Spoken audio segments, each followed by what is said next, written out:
Oke, gue izin share screen ya.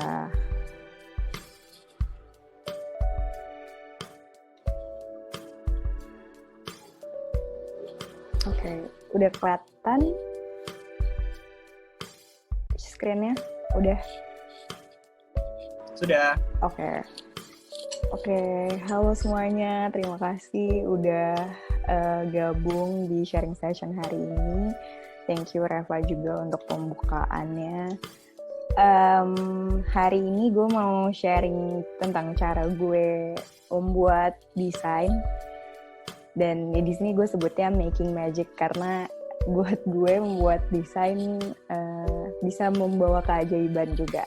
Tapi ini sesuai dengan apa yang biasa gue lakukan gitu.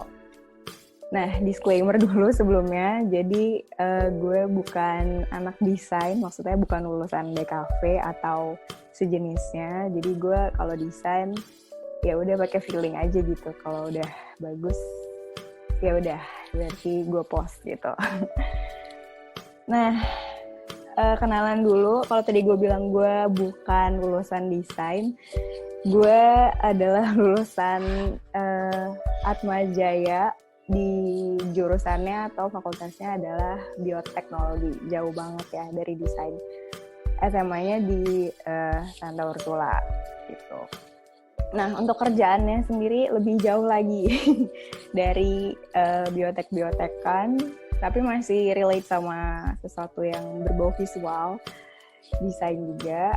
Itu gue sekarang bekerja sebagai visual merchandiser buat brand fashion. Dan juga bareng sama Ricky dan Ica ada di tim desainnya sukacerita.id. Jadi kalau misalnya teman-teman lihat beberapa postan di Sukacerita itu salah satu yang desain gue gitu. Untuk kenalan lebih lanjut nanti bisa lanjut di Sukacerita atau di Instagram gue ya, Nina Kirana. Oke. Selanjutnya gue akan kasih 2 gambar dulu sebelum kita masuk ke materi. Jadi gue akan minta tolong sama teman-teman peserta buat ngasih nilai. Kira-kira dari 2 posan yang gue kasih, itu nilainya dari 1 sampai 10, dari skala 1 sampai 10, teman-teman mau kasih nilai berapa gitu buat posan Instagram berikut ini. Gue kasih lihat gambar yang pertama. Udah kelihatan gambarnya? Nah, buat posan yang pertama ini dari skala 1 sampai 10, teman-teman mau kasih nilai berapa? Kalau misalnya lihat gambar ini. Bisa dijawab di kolom chat. Gue kasih waktu, sekarang jam berapa sih? 1 menit deh buat mikir. Kira-kira berapa?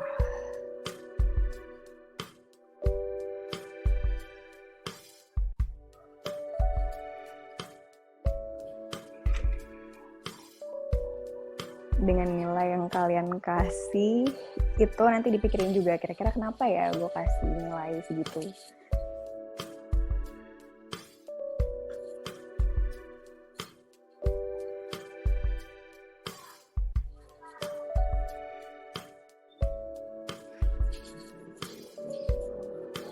Bisa dilihat dari warnanya, dari fontnya, gambarnya.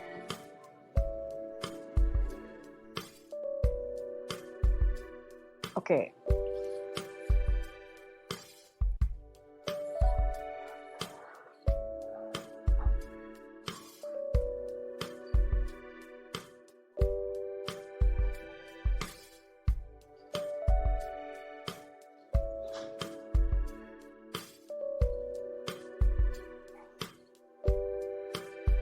Oke, masih ada lagi mau ngasih nilai?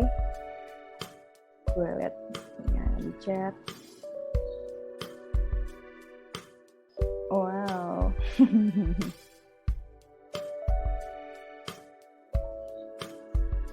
Oke, gue mau dengar dari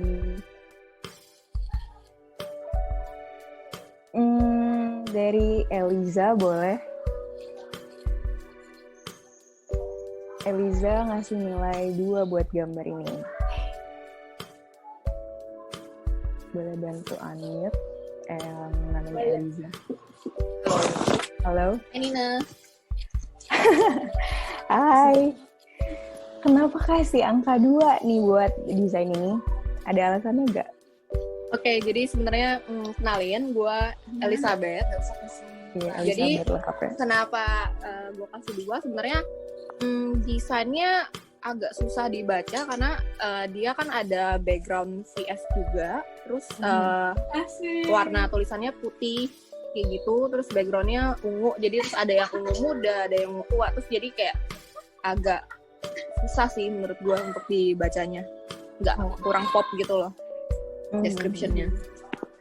Okay. Terus kayak warnanya beda-beda, terus tulisan fontnya juga nggak konsisten kayak gitu sih. Kayak dalam satu halaman itu kalau kita cek mungkin ada lebih dari 4 macam font ya.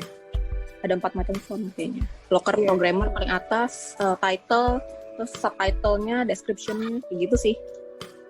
Yap, betul. Lebih dari 4 kayaknya. Jadi kurang nyaman gitu ya bacanya. Betul. Oke, thank you. Bebet. Nah, ya bener sih yang diomongin Bebet. Thank you. Oke, selanjutnya gambar kedua. Nah, kalau yang tadi itu di feed, ini adalah posan di story. Kalau misalnya kalian lihat gambar ini, kira-kira teman-teman mau kasih nilai berapa?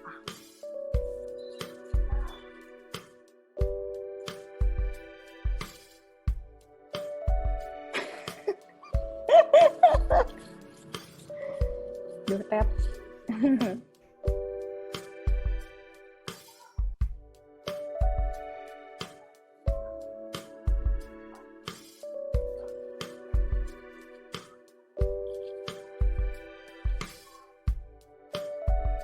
Tolong jangan terpengaruh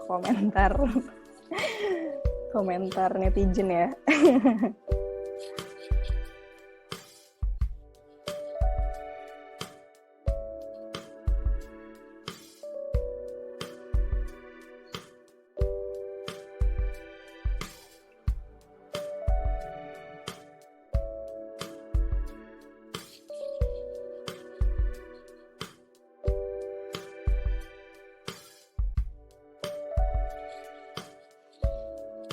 Oke, ada lagi yang mau ngasih penilaian?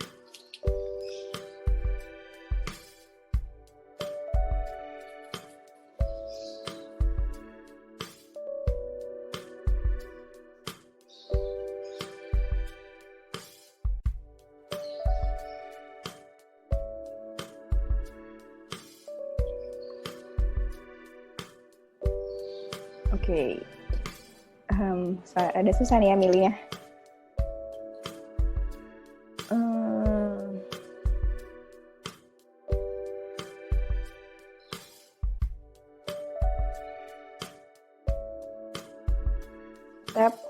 Stephanie.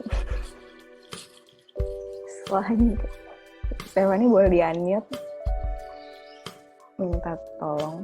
Hadir. Selain karena itu gue yang buat. Enggak. Kenapa lo kan? Oh ya, oke. Alasannya kenapa ya? Tapi gue masih. Okay, first of all, I know you made this. Second, you only use one application, Instagram Stories, applying the menus itu yang font yang biasa aja, and then tools buat nulis itu.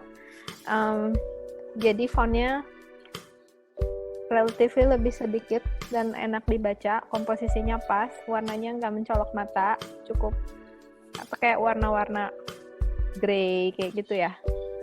So yeah, this is good, and you also mark the important idea of your paragraph, so making it easy for us to read. Thank you, Nina. Thank you, Stephanie. Ya, kalau dibandingkan sama yang sebelumnya, mungkin emang lebih sedikit font yang dipakai dan ada yang di highlight gitu-gitu ya. Betul. Wah, menarik ya. Karena udah pada jago nih kayaknya memilih-milih. Oke. Thank you buat semua yang udah memberikan nilai. Ya, rata-ratanya sih kira-kira sama ya dari gambar pertama dan kedua. Kalau tadi Elizabeth yang komen gambar pertama bilang masalah font juga dan susah buat baca. Jadinya orang bingung nih mau baca yang mana dulu gitu ya. Terus terlalu rame juga. Kalau gambar kedua menurut Tetep tadi fontnya lebih sedikit dari yang tadi, cuma 2 jenis bahkan, dan lebih mudah dibaca karena ada yang di highlight. Thank you semuanya. Nah, kita masuk ke materi sekarang. Jadi ini beberapa hal yang biasanya gue perhatiin kalau misalnya mau membuat desain. Yang pertama banget, yang biasanya gue juga lama milihnya adalah font. Jadi sebelum kita milih pakai font apa nih ya kira-kira, itu biasanya gue harus tahu dulu nih mau pesan apa sih yang disampaikan. Nah, font itu ternyata ada psikologinya juga nih, dan dibagi dalam beberapa kelompok. Kita masuk ke kelompok yang pertama, adalah kelompok serif. Mungkin teman-teman juga beberapa udah ada yang tahu. Jadi font serif ini biasanya ada di semua komputer nih, contoh yang populernya ada Times New Roman, ada Georgia, Bodoni, Garamond, dan Baskerville. Kalau kalian perhatiin Baskerville ini ada di Instagram, kalau pakai iOS itu ada pilihan font yang kayak gini nih, yang terakhir Baskerville. Itu adalah termasuk font serif.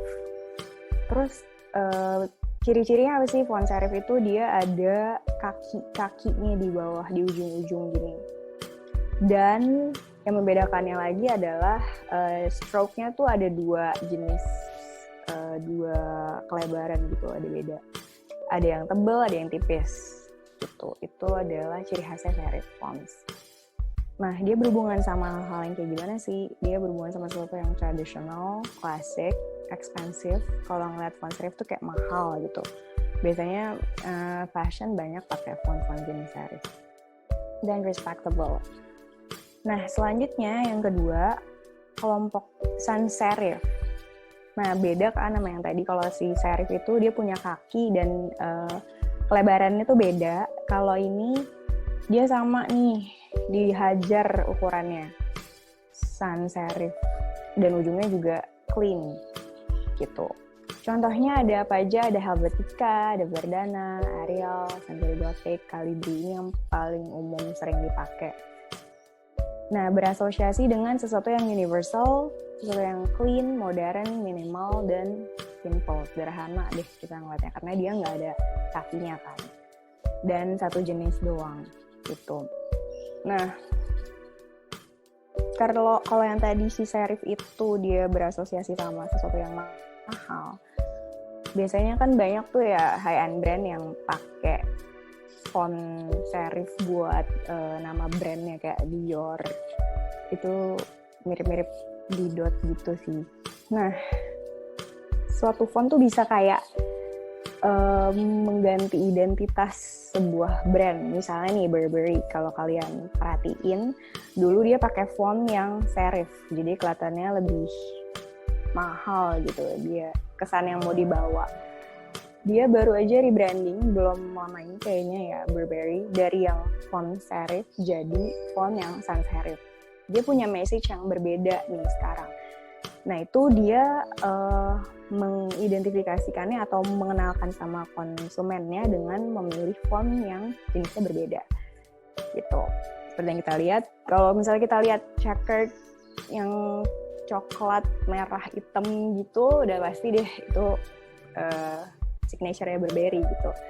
Nah, terus begitu dia ganti fontnya buat brandnya, sesuatu yang lebih modern gitu ya, lebih clean, dia ganti juga tuh pattern yang baru Burberry gitu. Jadi ini kayak menandakan bahwa sebuah family font itu tuh bisa sangat punya message yang beda gitu.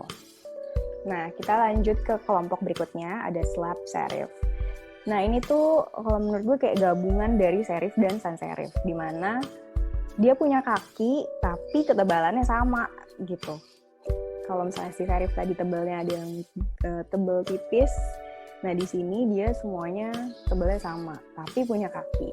Contohnya ada Rockwell yang biasa dipakai Courier sama American Typewriter. Gitu. Nah, fungsinya biasanya dipakai di sesuatu yang menunjukkan bold, strong, confidence, solid, dan funky. Biasanya tuh banyak di baju-baju university gitu, biasanya pakai font jenis ini kan, slab serif. Gitu. Jadi penggunaannya bisa benar-benar spesifik gitu. Nah, yang terakhir adalah script. Ini tulisan sambung gitulah. Nah, popular fonts-nya adalah ada Lobster, Zapfino, Pacifico, Brushscript, sama Kindly. Ini yang paling sering gue pakai terakhir ini sih. Gitu. Nah, dia berasosiasi sama sesuatu yang feminine, elegant, friendly, dan creative.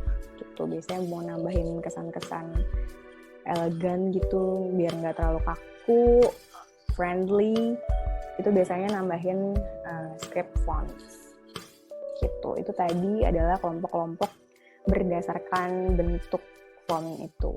Jadi kalau misalnya kita mau milih font, sekarang kan juga di Instastory itu makin banyak pilihan fontnya. Nah, itu teman-teman dikasih pilihan mau message yang mana nih yang mau disampaikan. Gitu. Nah, biasanya tadi udah sebut-sebut juga soal penggunaan font. Biasanya itu menggunakan 2 jenis font, atau kalau gue maksimal sih 3 ya, dengan family yang berbeda. Nih, contoh yang pertama, ini adalah contoh yang baik ya menurut gue juga sih. Jadi yang di atas pakai headernya itu dia pakai script, lalu di body text-nya dia pakai sans serif. Sedangkan yang satu lagi, body example-nya, dia pakai 2 jenis yang sama. Gitu. Kita bisa lihat kan perbedaannya, sesimpel ganti jenis font itu ngaruh. Tapi kalau yang kebanyakan font kayak yang contoh gambar pertama tadi, itu juga kita kurang nyaman ngelihatnya. Jadi disarankan pakai 2 font atau maksimal gue sih 3 font. Kayak misalnya kalau kalian perhatiin suka cerita, itu kayak di gambar background, virtual background, itu dia gue pakai biasanya 3 jenis font. Ada serif, ada sans serif, dan ada script. Cuman penggunaannya seringkali 2 aja. Jadi kalau misalnya ini sans serif sama script gitu, ntar pakai yang serifnya play fair display gitu, supaya lebih enak dilihat, lebih nyaman matanya. Oh ya, tadi typografi itu juga kayak apa ya, seni tata letak atau pemilihan karakter atau font yang membuat pembaca tuh nyaman gitu liatnya. Nah, ini juga penting untuk nggak pakai semuanya caps lock gitu. Kenapa? Nah, karena kalau misalnya kita lihat nih semuanya caps lock, itu jadi bentuknya tuh hilang gitu. Kalau misalnya kita lihat yang do not use yang di atas, itu kan kayak ada yang tinggi, ada yang rendah gitu. Kita bisa sekali lihat udah bisa tahu fontnya huruf apa gitu. Tapi kalau all caps kayak gini, itu semua jadi kayak kotak gitu. Nah, makanya akan bikin kita jadi lebih lama baca dan juga kayak marah-marah gitu. Nah, kapan sih boleh pakai caps lock semua? Itu boleh kalau misalnya kalian mau pakai di button, kayak di download ini, atau biasanya sign up, sign in, itu biasanya sih mostly all caps. Terus sama judul-judul yang pendek kayak gini. Kalau judul-judul yang pendek 3 kata, 2 kata, itu masih oke.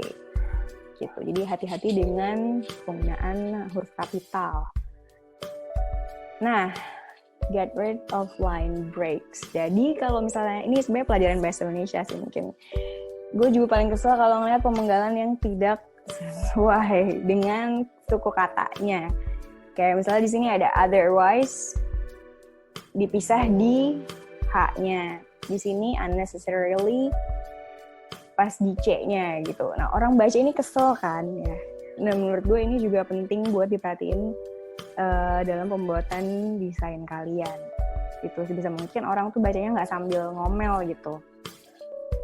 Nggak cuma itu, yang mesti diperhatiin lagi adalah nih, orphan. Kata yang udah cuma 2 huruf, di bawah sendirian lagi gitu kan. Kasian kan. Nah, ini juga nggak enak nih dibacanya. Ini sebaiknya naik di sebelah do gitu.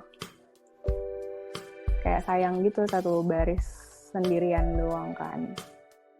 Gitu. Jadi itu mesti diperhatiin, bisa di-adjust biasanya, entah marginnya di-adjust atau font size-nya di-adjust biar dia bisa ikutan bareng-bareng di atas. Nah, selanjutnya yang penting juga, tadi juga udah dibahas sama Tetep dan Bebet tentang highlighting. Di sini kita harus tahu kapan sih harus pasang highlighter gitu ya. Jadi sebisa mungkin sih nggak lebih dari 10% dari halaman itu gitu.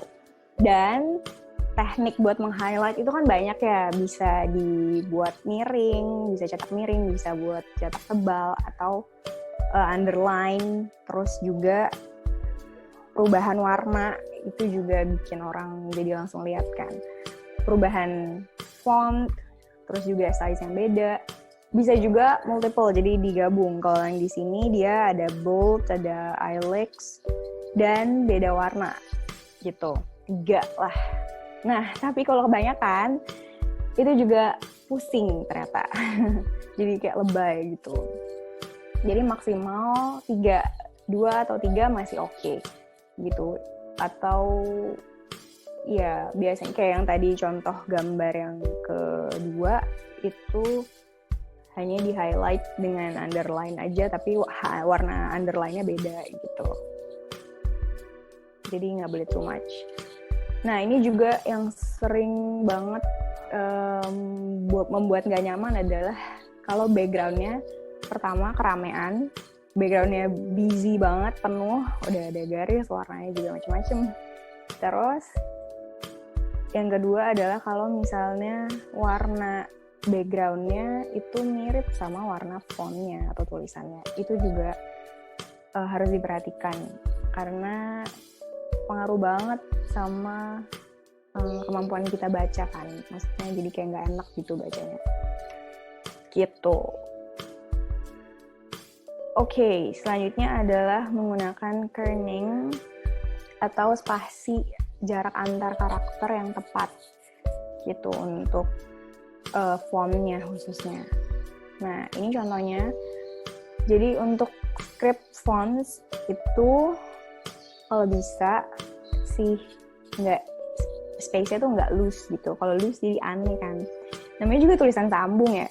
Jadi sebisa mungkin sih nyambung gitu. Kalau misalnya kalian bisa lihat bedanya kalau misalnya spacing-nya cukup, normal gitu, dia akan kelihatan kayak gini. Tapi kalau jauh tuh kayak E sama M nggak nyambung, itu akan nggak enak gitu dilihatnya. Jadi nggak sesuai penempatannya. Tapi kalau misalnya hurufnya caps lock dan juga dia biasanya sih buat sans serif ya, itu bisa pakai spacing yang rada loose gitu. Apalagi kalau misalnya mau menekankan sesuatu. Itu tentang kerning. Nah, itu tadi part yang pertama tentang typography yang biasanya gue perhatiin kalau mendesain. Berikutnya adalah tentang visual hierarchy. Jadi ini tuh seperti namanya ya, hierarki. Jadi urutan hal yang kalian mau dibaca duluan. Contohnya, nah, yang pertama kalian baca pasti yang tengah. Kalian akan lihat dari screen ini pertama ada sesuatu yang beda sendiri, ya kan? Dan besar. Terus yang kedua di bawahnya, yang ketiga di bawahnya lagi, baru mungkin yang di atas. Gitu. Ini adalah satu contoh visual hierarchy, di mana size, warna itu ngaruh gitu sama sesuatu yang kalian mau sampaikan duluan sama pembaca gitu. Kita langsung masuk yang pertama, size atau ukuran. Contohnya nih ya, misalnya ini apa ya, business card gitu. Itu size-nya sama semua. Dibanding dengan contoh kedua, dia ada permainan size, namanya digedein, terus yang lain-lain dengan size yang lebih kecil. Yang mana yang lebih enak dilihat? Kalau kita bisa lihat pasti yang ini lebih enak dilihat, dan kalian pasti juga langsung, wah ini nih bisa dibedain gitu bagian mana yang lebih penting. Size ya. Selanjutnya warna. Contoh pertama, ini ada 9 gambar dan di situ yang tengah sendiri itu cewek beda, tapi warna mereka semua sama. Contoh kedua, nah si cewek dikasih warna yang berbeda. Kalian pasti akan langsung lihat cewek yang di tengah, bener gak? Kalau yang contoh pertama, ceweknya emang ada di tengah sih sama, cuman warnanya abu-abu semua. Kita akan susah gitu menentukan yang mana yang harus dilihat duluan, ya kan? Kalau misalnya warnanya beda sendiri, stand out, orang akan jadi lebih gampang untuk, oh, gue harus lihat yang itu dulu, gitu. Selanjutnya adalah masalah kontras. Nah, ini membedakan dengan sesuatu, kalau di sini dia pakai ketebalan font. Yang punya great contrast itu yang kiri dan yang kanan yang nggak ada perbedaan apa-apa. Nah, orang jadi susah buat ambil yang pentingnya gitu, key point-nya apa. Nah, ini penting juga supaya orang tuh bisa lihat langsung kita mau ngomong apa sih pertama gitu. Lalu alignment. Nah, ini juga cukup ngeselin sih kalau misalnya kita lihat sesuatu yang nggak beraturan gitu ya. Kalau yang di kiri kita bisa lihat alignment-nya sama, rata gitu ya. Kalau yang kanan, udah nggak sama nih, kiri kanan berantakan gitu.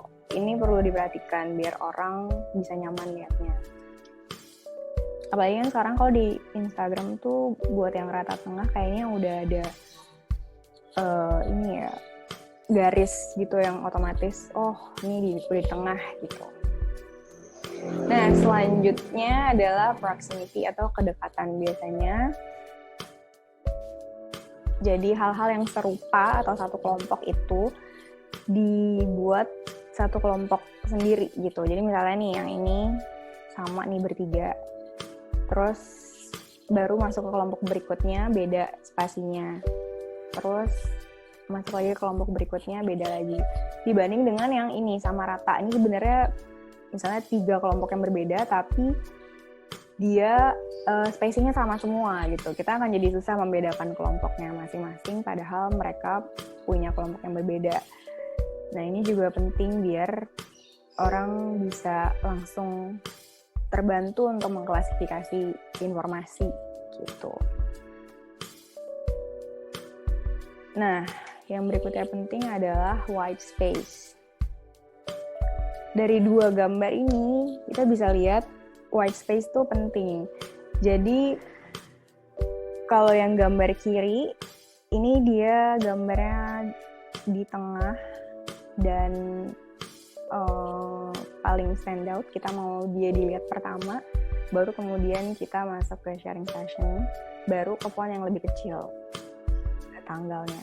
Sedangkan di contoh yang kedua, ini sharing sessionnya gede sih, gitu. Tapi benar-benar sesak banget nih, kiri kanan, atas bawah gitu, itu full semua. Nah, white space jadi penting supaya kita juga bisa tahu yang mana yang harus dibaca duluan. Gitu, dibantu dengan hal ini pakai size-nya. Gitu. Jadi bisa dibilang ya ini less is more gitu. Makin simple, makin minimal, itu bisa membantu orang buat tahu yang mana yang harus dibaca duluan. Gitu. Oke. Tadi udah bahas typography, terus udah bahas hierarkinya juga, gimana sih harusnya menempatkan suatu informasi, menempatkan gambar atau tulisan biar bisa nyampe pesannya dengan baik, orang bisa pilih gitu informasi mana yang penting duluan untuk gue baca gitu. First impression penting. Nah, sekarang gue mau share biasanya gue desain pakai apa sih. Jadi aplikasinya kebanyakan di handphone. Nah, yang pertama gue pakai adalah foto editor. Itu gue pakainya Snapseed, itu udah P-nya harusnya cuma satu, sama Visco. Ini biasanya gue pakai buat kayak nge-crop gambar, terus ngelurusin gambar. Biasanya kan foto tuh suka miring-miring tuh ya, walaupun dipakai grid. Itu biasanya gue pakai Snapseed. Kalau buat ngatur warnanya, biasanya gue pakai Visco sih, biar agak estetik gitu. Selanjutnya poster maker. Nah, di sini ini yang paling sering gue pakai ada Over sama Photoshop. Kalau misalnya di mobile sih Over ya. Gue lebih banyak pakai Over sih sekarang. Photoshop itu kayak kalau misalnya kalian lihat posan di Sukacerita yang warta kata, terus ada quotes-nya seseorang. Nah, itu biasanya gue pakai Photoshop buat edit fotonya. Karena butuh ketelitian yang lebih gitu. Jadi itu yang biasa gue pakai. Over paling sering. Over ini mirip sama Canva mungkin ya, kalau misalnya teman-teman lebih sering pakai Canva. Tapi gue lebih nyamannya pakai Over aja. Sebenarnya fungsinya sama. Nah, selanjutnya untuk kolase foto. Ini gue pakai Unfold sama Photogrid. Unfold itu biasanya yang ada yang berbayar, ada yang enggak sih. Kalau yang gratisnya juga udah keren sih sebenarnya. Gitu, tapi ada beberapa yang gue yang lebih lucu gitu, bisa bayar sekali doang tapi bisa dipakai lama gitu. Itu biasanya gue pakai itu. Photogrid itu buat yang simple-simple doang sih. Cuma mau gabungin 4 foto misalnya dengan ukuran yang sama, itu pakai Photogrid. Nah, terakhir ini video dengan InShot atau VN. Nah, ini InShot biasanya kalau misalnya kalian lihat di Sukacerita juga, gue pakai InShot buat edit kisah kasih gitu-gitu, pakai InShot biasanya. Lebih gampang buat subtitle gitu-gitu sih. Tapi kalau VN itu biasanya buat transitionnya lebih gampang, lebih banyak pilihannya dan gratis semua. Jadi itu kadang gue pakai VN. Ini semua yang gue pakai apps-nya gratis, belum gue nggak yang bayar-bayar gitu sih so far sekarang. Tapi dengan yang gratis itu maksudnya udah bisa menghasilkan karya-karya yang bagus juga sebenarnya. Pemilihan warna itu jadi penting karena biasanya warna merah, kalau kita lihat di sini di color psychology, merah itu dia relate sama passion, excitement, energy, power, ambition. Energi ya, makanan kan relate tuh energi itu. Makanya banyak banget restoran yang pakai warna merah gitu, kayak KFC, Pizza Hut gitu kan pakainya warna merah juga. Tapi kalau misalnya di backgroundnya diubah jadi warna pink, nah kayak gitu kelihatannya. Jadi kurang masukan karena si pink itu berdasarkan color psychology-nya dia masuk di love, calm, sensitivity, femininity, nurture gitu. Jadi itu sangat menentukan image yang mau dibawa sih, pesan apa yang mau dibawa. Kalau misalnya warnanya sesuai dengan message-nya, dengan nih misalnya yang dimaksud di sini itu akan lebih mudah orang ngelihat desain tuh sekali langsung oh ini maksudnya kayak gini gitu. Sama gue pernah juga denger cerita bahwa P&G itu dulu pernah melakukan penelitian gitu, serbuk deterjennya dikasih warna merah, kuning, sama biru gitu. Ini baru percobaan, makanya sekarang kalau lihat serbuk deterjen tuh warnanya ada biru-biru, ada hijau-hijaunya gitu.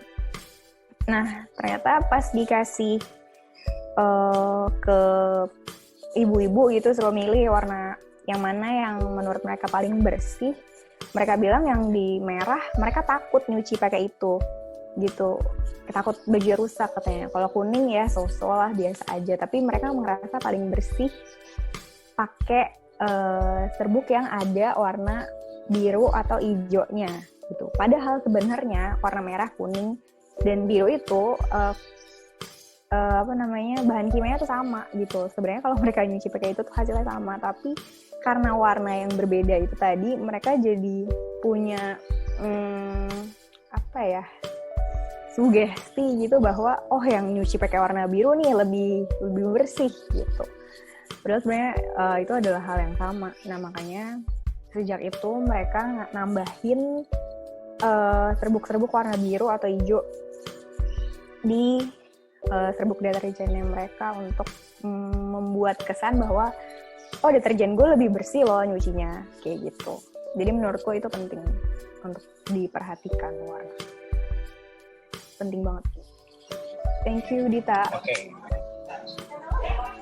Oke, sip.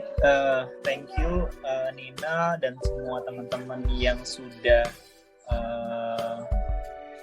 bertanya. Banyak banget yang tadi nanya-nanya juga ya, jadinya nanya soal tips-tips yang kalau mau postingan di Instagram gimana, jadinya ke arah sana mungkin ya pas juga ya, karena lu juga lumayan banyak explore di area sana juga. Sekali lagi thank you Nina buat sharingnya. Oke, ini kayaknya ada challenge apa nih? Ya. Sebelumnya gue juga mau ngucapin terima kasih buat teman-teman yang sudah hadir. Gue mungkin ambil layar dulu, ada hal yang mau gue sampaikan terakhir untuk penutup. Oke, sebentar.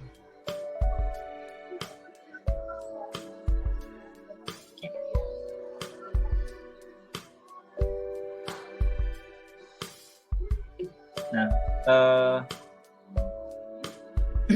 ya sebagai penutup, karena teman-teman juga udah belajar tentang basic desain dari Nina, ini adalah waktunya kalian boleh bikin postingan di medsos tentang sharing session hari ini.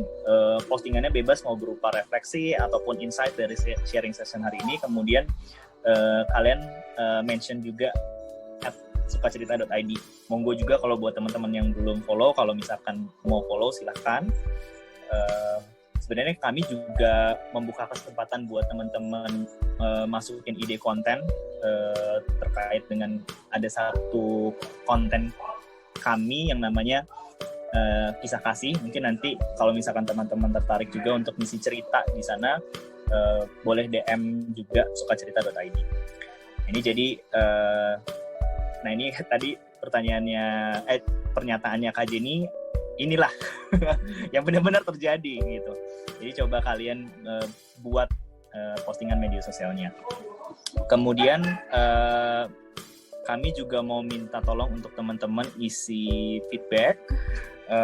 Linknya nanti akan dikirimkan ke grup WhatsApp dan ada juga di chat Zoom. Mungkin antara Ricky atau Ica boleh di copy paste ditaruh di chat Zoom link Bitly-nya supaya nanti teman-teman bisa isi evaluasi.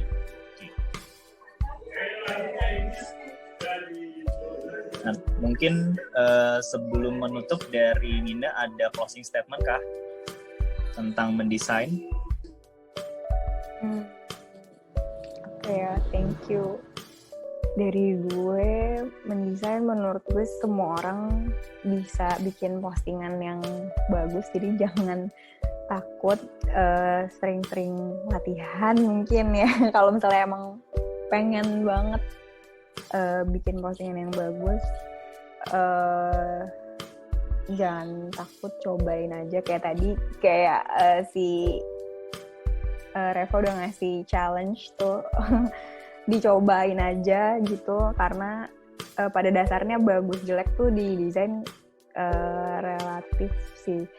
Cuman yang kalau misalnya kita bisa bikin desain yang baik ya kenapa enggak gitu, supaya orang juga bisa siapa tahu lebih dapat message yang kita mau sampaikan lewat sosial media gitu sih.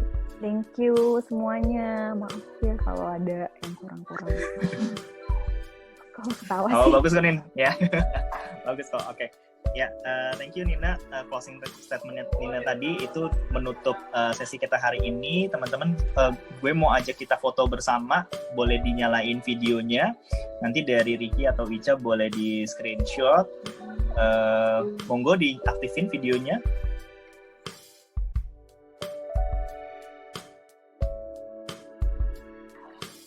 Oke, thank you guys. Thank you semuanya. Oke, semuanya thank you ya buat hari ini. Dengan demikian sesi sharing session kita sudah selesai. Thank you everyone. Sampai ketemu lagi di sharing session berikutnya. Bye bye.